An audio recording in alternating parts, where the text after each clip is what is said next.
వెలచి చెమరి మృగమును sir వాలచామరమున విదరణ శ్రమమువాయ వయద పరిహేల విహరించు భద్రకరుణ గాలిమా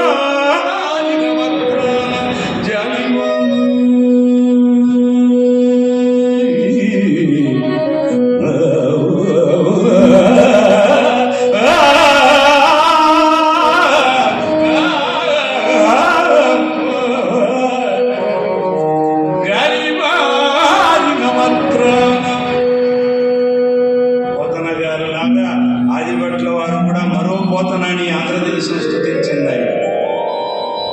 Adibhatla వారికి మరో బిరుదేముందయ్యా అంటే మళ్ళా పోతన గారు పుట్టారా అనేటువంటి రచనా వైదుష్యం అయింది. ఏనుగుల గుంపుల విహారంలో పురుడు పలాయన మంత్రం పఠిస్తూ ఉన్నాయి. అల్లూకముల ఉల్లములు చల్లుమన అడుగులు తీస్తూ ఉన్నాయి. అడవి దొన్నలు మడుగులో దూరుతూ ఉన్నాయి. కోతులు కొండలకు ఎగుతూ ఉన్నాయి. నెమళ్ళు నెంగికి ఎగురుతున్నాయి. దిగంతాలకు పారిపోయినాయి వేళ్ళు. ఈ కరణీకర వీరఘార విజృంభణంలో అడ్డు వచ్చిన మనకుల్ని పడదోసుకుంటూ పొలదోసుకుంటూ ఎదురు లేక విశృంఖలంగా ఇది నాడవి, ఇది నా రాజ్యం, ఇది నేనుండేటువంటి ప్రాంతం. దాసు గారి విధానం కూడా అంతే. ఇది నా చదువు, ఇది నా కలం, ఇదే నా బలం. పెద్ద పెద్ద వాళ్ళంతా కూడా ఆయనకు జరిగేటువంటి వైవిధ్యాన్ని చూసి ఎక్కడా తలదించి నడచకపోవటం వల్లనేమో కొన్ని గ్రంథాలు దగ్గరకు రాకపోయినా అనిపిస్తాయి. ఎక్కువ నిజాయితీ కూడా సమాజానికి కష్టం అండి. మామూలుగా మృదంగం వైలెన్తోనే ప్రయాణం చేస్తారు దాసు గారి దగ్గర నుంచి కూడా.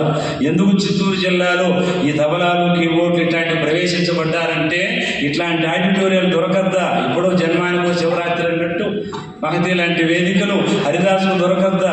అప్పుడే బుర్రె, ఇట్లాంటి బుర్రెలు ఉంటాయి. అదొకటే పెడతాడు పల్లెటూరులో. మృదంగం అసలే మృదువైనటువంటి విధానం, అది వినపడదు. ఈ పక్క వైలెన్ పాపం ఆయన పోయేసే లోపల పాపం ధర్మకర్త యాడ్చి పట్టుకొచ్చినారు ఏమైనా